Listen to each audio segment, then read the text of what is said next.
So it's been a while since I last uploaded, and in that video I promised more regular content. Unfortunately, shortly after that my computer broke down and had to go through some repair. Thankfully we're back up and running, and this past Monday IGN announced that No Man's Sky is their Game of the Month once again for April 2016. Hey everybody, Ryan McCaffrey. Welcome to IGN First for April. It's No Man's Sky again. My guess is that this is in preparation for the June 21st release of No Man's Sky. And you know, I just don't get enough of talking about this game. This is the thing I'm most excited for when it comes to video games. Like, I haven't been this excited about a video game in a very long time. So let's get into it. So IGN demonstrated about 20 minutes of gameplay. Gameplay was fascinating as always. It was a slow build, you know, it was more walking around at first, but then he demonstrated some more combat and some other systems in the game that many people were not aware of before. As a matter of fact, we got to see some of the things that the press got to see behind closed doors last month. The thing I found most interesting in particular was the interaction with an NPC, which has not been shown to the public before. And this NPC, he offered some things you could do, respond in different ways, and apparently there's going to be different alien races in the game which you can interact with in different ways, and they all have their own language.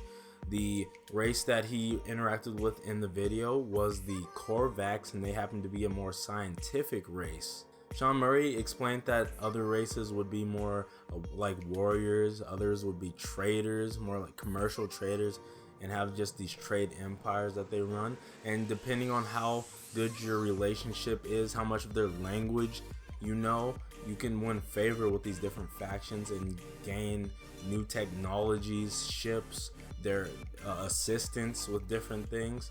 So there's benefits to playing the nice guy. He also explained that in the game there will be production facilities as well as living quarters that are on certain planets where they were either lived in or are currently being lived in by some sort of NPC. The production facility happened to be, it was a factory, which Sean Murray also explained that either, like, if your standing is good enough with the race who owns that factory, they will give you technology or whatever the product is that they're producing at the factory. In this instance, he destroyed the door while also explaining that you can also hack them if you have the right tools or skills, I guess. But he destroyed the door and consequently alerted the local authorities, which is that are those drones that kind of keep balance in the galaxy, in the universe, and they started attacking him. He went in, he stole the goods, and he left, and he died. Apparently there are these locations that you can respawn at on planets if you find them, but other than that, you die, you respawn in like a space station or something. Another thing that was interesting was that when he flew into space, he also explained that there are interiors to all of the ships, the planets, the space stations, everything. There's interiors to everything in the game that are all procedurally generated, some of them being quite complex.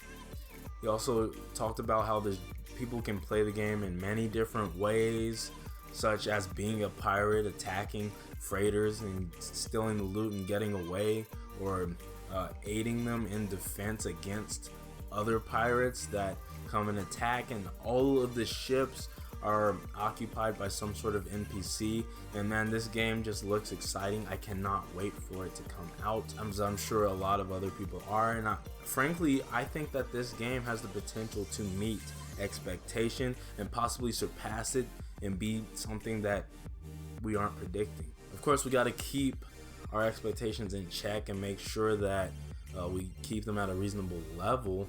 But even so, the more I see about this game, the more my expectations are just blown out of the water. I haven't even played this game yet, but it just looks so fascinating. The media, the press are definitely behind it. Sony is behind it. They see potential in this game. Hopefully we will see more at E3 this year. Well, that's it for this video. If you liked it, don't forget to give me a thumbs up. Also, let me know your thoughts on this in the comment section down below. I'll have a link to the original video in the description.